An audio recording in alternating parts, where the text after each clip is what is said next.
The Banks of Doon by Robert Burns. Doon water, the River Doon ran through his hometown of Alloway, his birth town. Alloway in southwest Scotland, where he lived till he was 7. This became a famous song, but there were 3 versions of it, and the first 2 were written to a different melody. And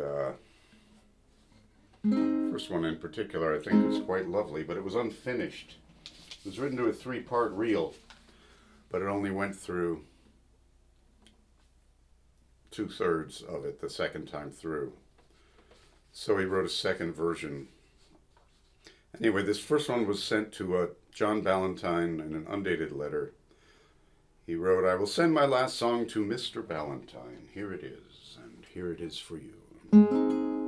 Wood-bine is honeysuckle. Ye flowery banks of bonny Doon, how can ye bloom sae fair? How can ye chant, ye little birds, and I sae full of care? Thou break my heart, thou bonny bird that sings upon the bough. Thou minds me o' the happy days when my false love was true. Thou break my heart, thou bonny bird that sings beside thy mate. For say I sat and say I sang and wist now my fate. Aft hae I roved by bonny Doon to see the wood-bine twine, and ilka bird sang o' its love, and sae did I o' mine. Frae lightsome heart I pu'd a rose frae off its thorny tree, and my false lover stole the rose and left the thorn wi' me. Well, that is what appears to be the original draft. He filled it out with another verse, which he sent to another friend, Alexander Cunningham. Alan Cunningham is a different guy. Alexander Cunningham, March 11th, 1791. My song is intended to sing to a strathspey reel of which I am very fond, called in Cummins' collection of strathspeys Ballandalach's reel, and in other collections that I have met with it is known by the name of Camdelmore. It takes 3 stanzas of 4 lines each to go through the whole tune. I shall give the song to Johnson for the 4th volume of his publication of Scots songs, which he has just now in hand. Followed by this lyric, which I'm going to sing for you. And this is Ballandalach's reel from Angus Cummings' collection of strathspeys, which was published in 1780. So here's the second version of the song. He's trying to fill out the melody.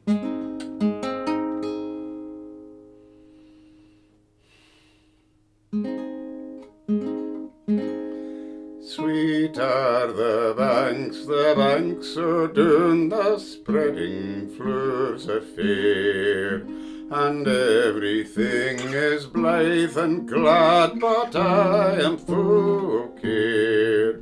Thou break my heart, thou bonny bird that sings upon the bough. Thou minds me o' the happy days when my false love was true. Thou break my heart, thou bonny bird that sings beside thy mate. For say I sat and say I sang and wist now my fate. Aft hae I roved by bonny Doon to see the wood-bine twine, and ilka bird sang o' its love, and sae did I o' mine. Frae lightsome heart I pu'd a rose upon its thorny tree, and my false lover stole my rose, but left the thorn wi' me.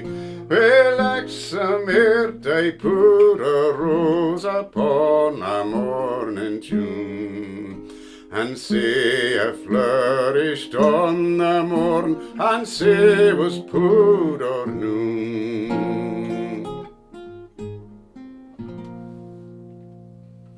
That last verse is with lightsome heart I pulled a rose, I picked a rose upon a morning June, and so I flourished on the morn, and so was pulled by noon. And he filled out the tune, and he was going to send it to the museum, but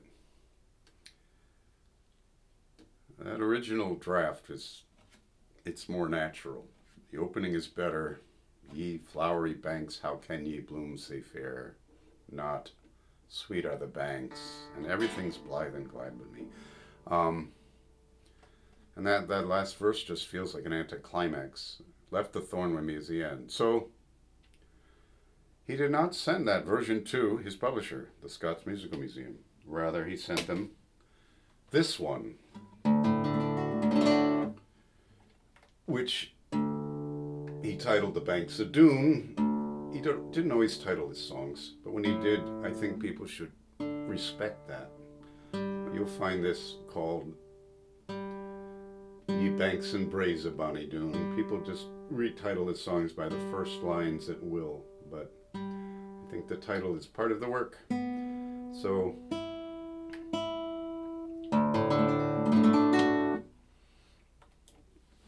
he rewrote it to this tune called The Caledonian Hunt's Delight, which allows you to go through the whole tune twice.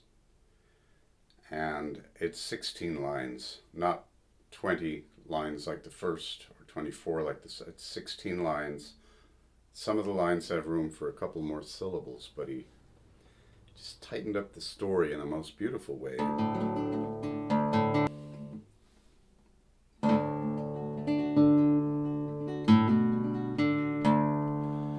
Banks and braes o' bonnie Doon, how can ye bloom sae fresh and fair?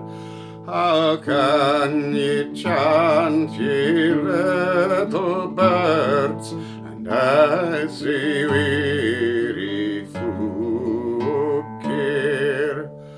Thou break my heart, thou warbling bird, that wanton through the flower and thorn. Thou minds me o' departed joys, departed never to return.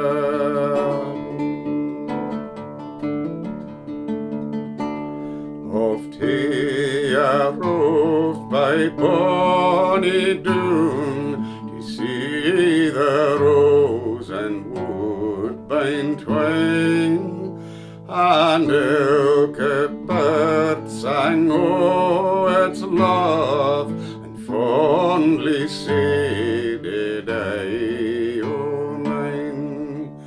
Wi' lightsome hair I put a rose, fu' sweet upon its thorny tree, and my false lover stole my rose, but he left the thorn with me.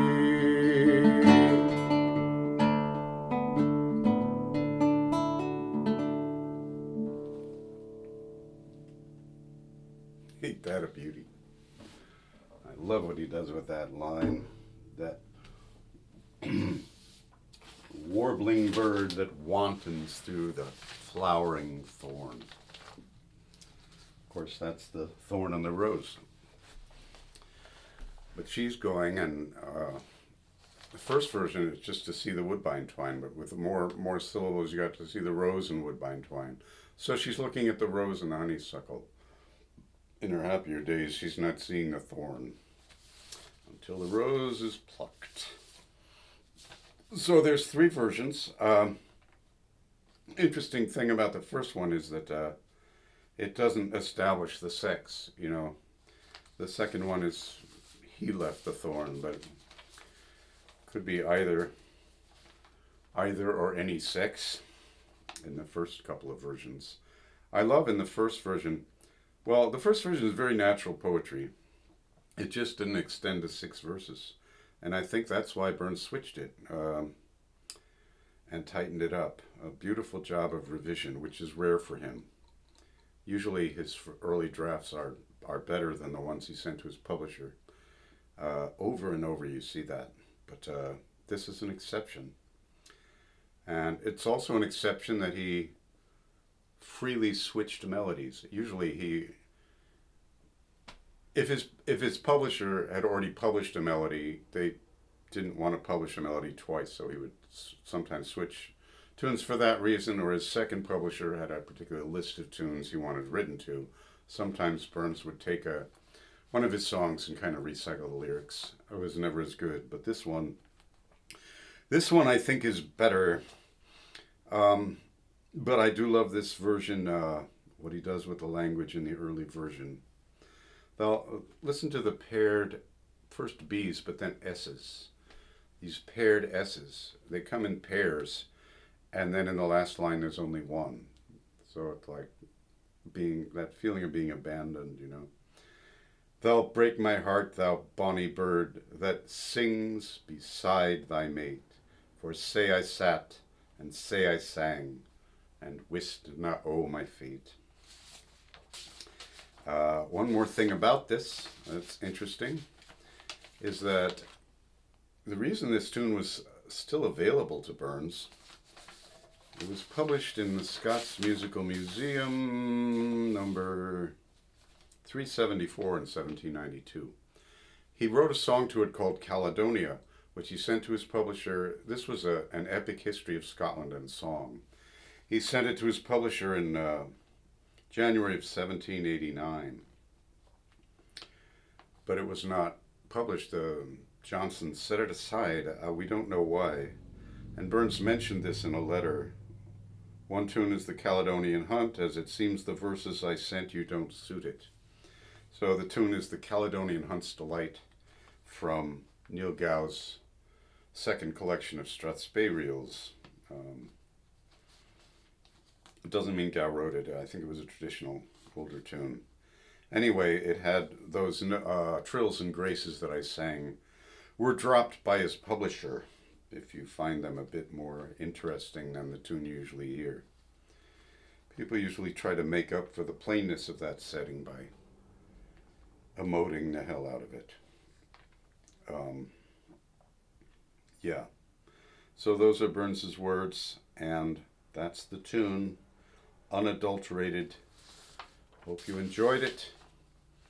Caledonian Hunt's Delight is the second tune. Ballan Dalach's Reel is the first.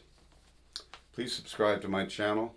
I'm trying to correct the record on this huge body of Burns songs, restore them to their source tunes as unadulterated by his publisher's rather conventional musical editor. Conventional is perhaps putting it kindly.